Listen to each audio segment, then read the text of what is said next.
E hoje, sexta-feira, 2 de maio. E aí, como estamos hoje? Emendamos o feriado ou é mais um daqueles dias de colocar a mão na massa, hein? Bom, se for, não tem problema não, viu? Porque uma hora o trabalho é recompensado.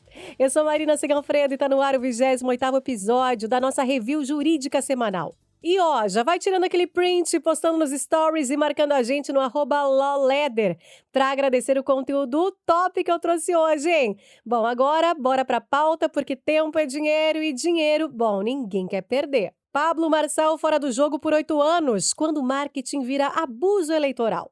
Queridos ouvintes, vocês já ouviram falar em marketing eleitoral turbo?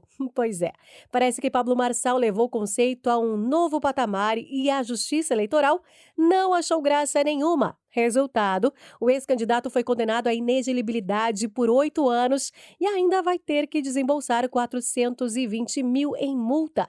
Mas o que exatamente ele fez? Bom, segundo a sentença, Marçal criou um esquema de impulsionamento artificial pagando usuários para divulgar seus vídeos com o objetivo de parecer mais popular do que realmente era. É o famoso fazer volume, mas com nota fiscal. Só que no mundo jurídico, isso tem nome e sobrenome: abuso de poder econômico e uso indevido dos meios de comunicação. Como se não bastasse, ele ainda descumpriu uma liminar que determinava a suspensão das redes sociais. E não foi a primeira vez. Em fevereiro desse ano, o Marçal já havia sido condenado por captação ilícita de recursos ao oferecer apoio político em troca de doações via Pix. Isso mesmo, R$ 5.000 e você ganhava o apoio do Marçal direto no seu direct. Parece troca de favores, né? É porque é. Bom, do ponto de vista jurídico, o caso levanta discussões relevantes sobre os limites éticos e legais do marketing político digital. O princípio da igualdade de condições entre os candidatos, previsto na Constituição e na jurisprudência do Tribunal Superior Eleitoral, não é uma formalidade, é um dos pilares da legitimidade eleitoral. Quando um candidato cria uma vantagem artificial por meio de impulsionamento pago e estratégias ocultas, o equilíbrio do jogo democrático se rompe e, com certeza, não é isso que queremos. Bora para a próxima. Ministro do Superior Tribunal de Justiça aplica multa após pedido inusitado sobre inteligência artificial. Usar um habeas corpus para questionar se a inteligência artificial está tomando lugar dos juízes no tribunal parece uma ideia inusitada? Bom, se é ou não, eu não sei, mas passou pela cabeça de um cidadão que decidiu que seria uma boa estratégia pedir ao Superior Tribunal de Justiça para esclarecer se a inteligência artificial STJ Logos estava julgando processos sem intervenção humana. Claro, na teoria seria até interessante debater o assunto de inteligência artificial nos tribunais. Porém, o habeas corpus é uma ferramenta jurídica feita para proteger a liberdade de locomoção, não para questionar se os juízes estão delegando tarefas a robôs. E diante disso, o presidente do Superior Tribunal de Justiça fez o que qualquer juiz faria ao receber uma petição dessas. Mandou o recado de forma clara e direta, indeferindo o pedido com um toque de bom humor, mas também com seriedade. Habeas corpus não é brincadeira, nem palco para 5 minutos de fama. Não é todo dia que a gente vê um puxão de orelha assim, né? Bom, ele ainda deixou claro que quem fizer uso de habeas corpus para questões que não envolvam liberdade de locomoção terá que se acostumar a ver seus pedidos sendo rejeitados rapidinho. Agora, você deve estar se perguntando, quem foi esse criativo autor da ação? Bem, ele já tinha experiência na área. Foi responsável por pedidos de habeas corpus que envolviam desde a prisão de presidentes internacionais até o cancelamento de audiências com cantores famosos. Não é à toa que o ministro aplicou uma multa de R$ 6.000, avisando que novas tentativas como essa poderiam sair bem mais caras. Ou seja, a criatividade jurídica está custando caro. Então fica o recado para você, hein? Se você está com ideias mirabolantes para questionar qualquer coisa no tribunal, talvez seja melhor você voltar à velha e confiável lógica jurídica. Assim, você evita virar notícia também. Portugal e Espanha no escuro. Apagão revela brecha constitucional na cibersegurança. Na última segunda-feira, Portugal e Espanha tiveram um apagão, né? Que deixou todo mundo no breu. Imagina que num dia normal, de repente, tudo desliga. Então, não tinha mais aeroporto, não tinha mais ônibus, nenhuma ligação telefônica, nada, gente. Basicamente, ficaram no modo offline forçado. Mas o que mais chamou atenção aqui e até deixou alguns advogados de plantão com um pequeno frio na barriga, foi o impacto jurídico dessa falha. Porque, por mais que seja interessante falar sobre as falhas de sistema no trabalho, quando elas afetam a segurança pública e as infraestruturas críticas, a conversa toma outro rumo, né? O apagão mostrou uma brecha gigantesca na cibersegurança desses dois países. Em Portugal, por exemplo, a Constituição já reconhece a cibersegurança como um direito fundamental. Ou seja, o Estado tem a obrigação de garantir a segurança dos cidadãos contra ameaças invisíveis, como a vulnerabilidade dos sistemas digitais. E quando o sistema falha, não é culpa do servidor, é uma questão de direitos fundamentais, como a segurança, a saúde e a privacidade. No século XXI, em que a gente está todos hiperconectados, né? A segurança cibernética não pode mais ser vista como algo opcional.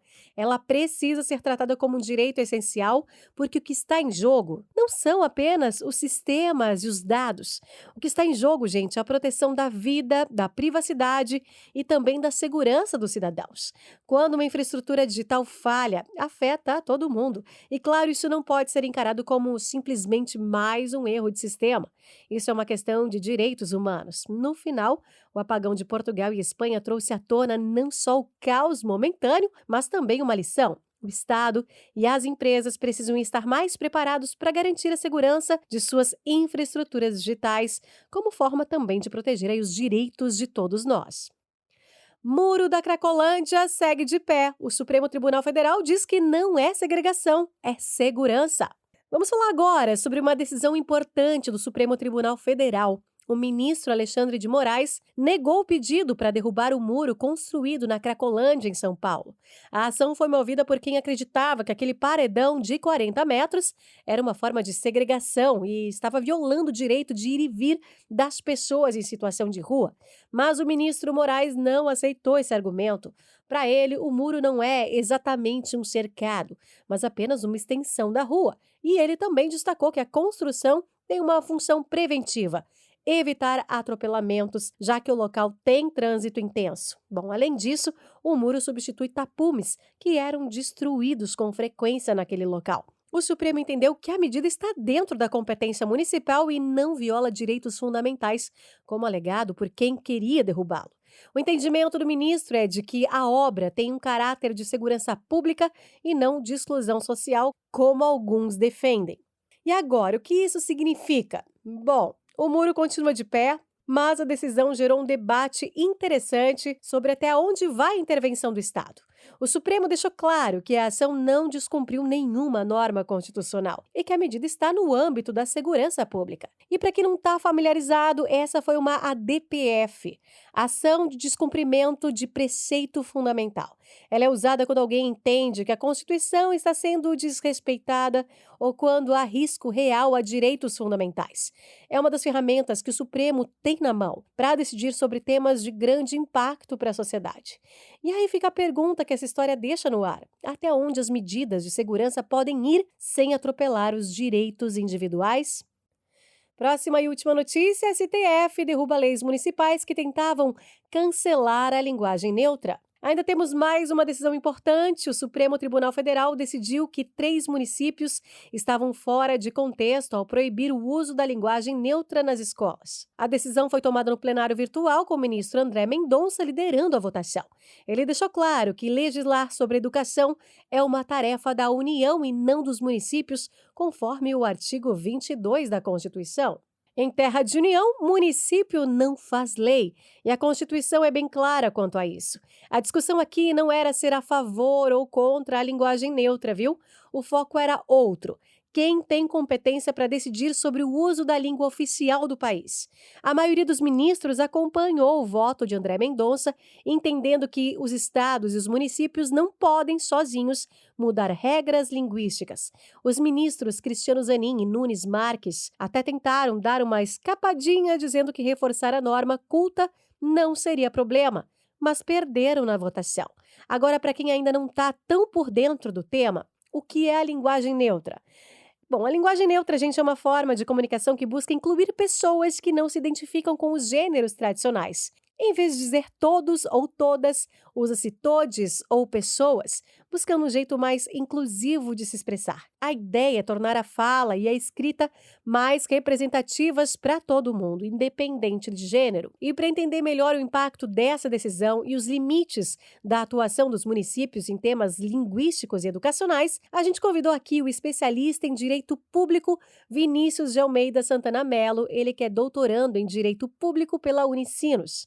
Doutor, a decisão do STF reforça que é a União quem tem a palavra final sobre a educação, né? Mas na prática, até que ponto os estados e os municípios podem ou então deveriam ter autonomia para adaptar essas regras à realidade local? Esse é um tema bastante problemático porque não existe uma resposta simples e ou uma resposta una para ele. Pelo seguinte, o artigo 22 da Constituição elenca as matérias de competência concorrente. Elas são matérias de competência concorrente entre União, Estados-membros e Distrito Federal. Os municípios, mesmo sendo entes federativos, eles não entram aí. Os municípios eles são citados lá no artigo 30, inciso 2, como entes que podem suplementar a legislação federal ou estadual de acordo com a sua realidade. O problema é que, principalmente em temas complexos, temas que trazem muito de subjetividade e ideologia própria, os municípios cada vez mais eles estão legislando acerca de matérias que ele não detém competência para legislar por si só. E esse é um tema em que, pese seja de legislação concorrente, a União, justamente pela perspectiva estabelecida no artigo 22, ela estabelece que cabe a este ente federativo fazer as diretrizes gerais e os Estados-membros, colocarem, e o Distrito Federal colocarem suas perspectivas respeitando essa nuance geral. Por quê? Por conta do princípio federativo. Como no princípio federativo temos a perspectiva de que deve-se ter um sentido uníssono, deve-se ter uma união de esforços, não é razoável que determinado Estado-membro legisle de uma maneira, outro Estado-membro legisle de outra e por aí vai, pois se cria um desequilíbrio material.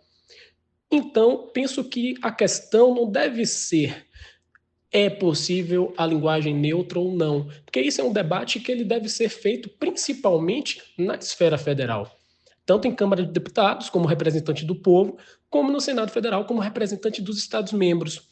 Aqui, o que se tem é uma tendência dos estados e dos municípios de quererem hipertrofiar o seu raio de atribuição, o seu raio de competência, para desequilibrar circunstâncias, matérias que elas devem ser orientadas de maneira uníssona em órgãos federais. Então, aqui, a liberdade na regra de ensino, óbvio, ela deve ocorrer, mas essa liberdade ela deve ser discutida na instituição ou nas instituições que são representativas para tanto. Aqui, deve o município ou o Estado-membro esperar a orientação geral para se adaptar para adaptar a sua realidade, óbvio, à matéria. Senão, a gente acaba criando uma hecatombe, acaba criando um apocalipse legislativo em que cada um se dirige a determinado sentido. E não foi esse o viés querido pelo Poder Constituinte originário quando entendeu ser a federação a forma de Estado. Muito obrigada por compartilhar com a gente, doutor, essa análise tão rica e tão necessária, né?